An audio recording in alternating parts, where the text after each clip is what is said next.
میرے مرشد کے پاس ایک آدمی شادی کا کارڈ لے گیا، حضرت ہماری بیٹے کی یا فلاں بھائی کی جس کی شادی ہے آپ آئے، اس میں کارڈ ہے یا آپ لے لیجیے۔ حضرت نے فرمایا ایک کارڈ مدینہ میں بھیج، ایک شادی کا کارڈ مدینے میں بھیج دیجیے۔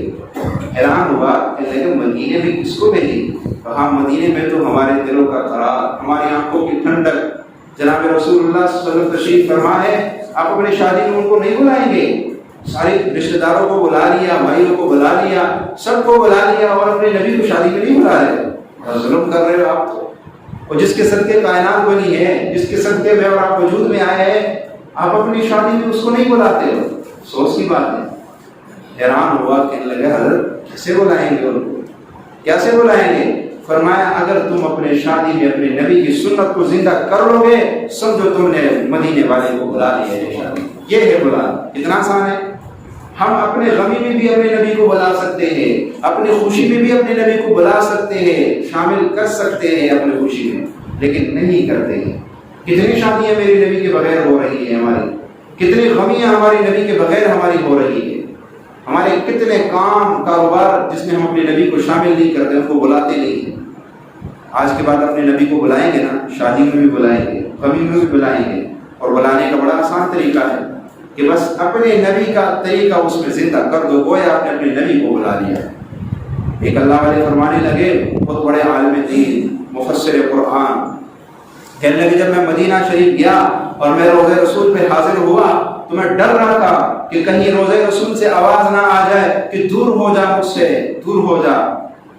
جو جتنا اعلیٰ درجے پہ ہوتا ہے وہ اتنا ہی ڈرتا رہتا ہے، ہر وقت ڈر کا مقام ہوتا ہے، تو پتہ نہیں کوئی پیش بھی نہ ہو جائے۔ پیر مہر علی شاہ صاحب رحمۃ اللہ تعالیٰ علیہ مدینہ منورہ تشریف لے گئے حج کے لیے یا عمرے کے لیے، تو سفر کے تھکان کی وجہ سے وہاں پہنچے تو تھکے ہوئے تھے، تو تھکاوٹ کی وجہ سے فرض پڑھ کے سو گئے کہ چلو ویسے بھی مسافر کے لیے تو نماز فرض نماز آدھی ہو جاتی ہے، تو سنتیں تو معاف ہے، تو فرض نماز پڑھ کے سو گئے کہ تھکاوٹ ہے، چلو سنتے پھر پڑھ لوں گا۔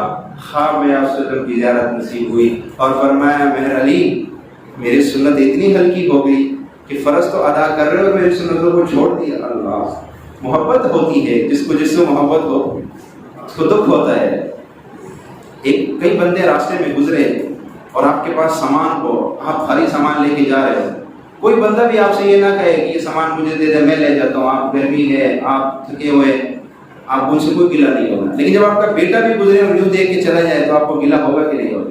یار چلو وہ ان سے تو مجھے کوئی گلہ نہیں ہوتا، نہ جاننے تو میرا بیٹا ہو کہ مجھ سے اتنا بھی نہیں پوچھا کہ ابا مجھے سامان، اور سامان نہ لیتا کم سے کم سلام بھی تو کر لیتا۔ اللہ اکبر، سنتے تو سارے چھوڑ رہے پر مہر علی تو نے کیوں چھوڑی؟ ہمیں تجھ سے گلہ ہے کہ تو ہمارا اپنا تھا، تو نے کیوں چھوڑی؟ تو اللہ والے فرمانے لگے کہ میں روضہ رسول پہ ڈر رہا تھا کہ میں قریب جاؤں کہیں مجھے دھتکار نہ دیا جائے، تو کہا کہ بس میں نے ایک آواز سنی اور مجھے کوئی کہنے والا کہہ رہا ہے کہ مجھ سے دور ہو کے بھی تم میرے قریب ہو، مجھ سے دور ہو کے بھی تم میرے قریب ہو اگر تم میرے سنتوں پہ عمل کر رہے ہو، اور میرے قریب ہو کے بھی تم مجھ سے دور ہو اگر تم میرے سنتوں کو چھوڑ رہے ہو۔ اللہ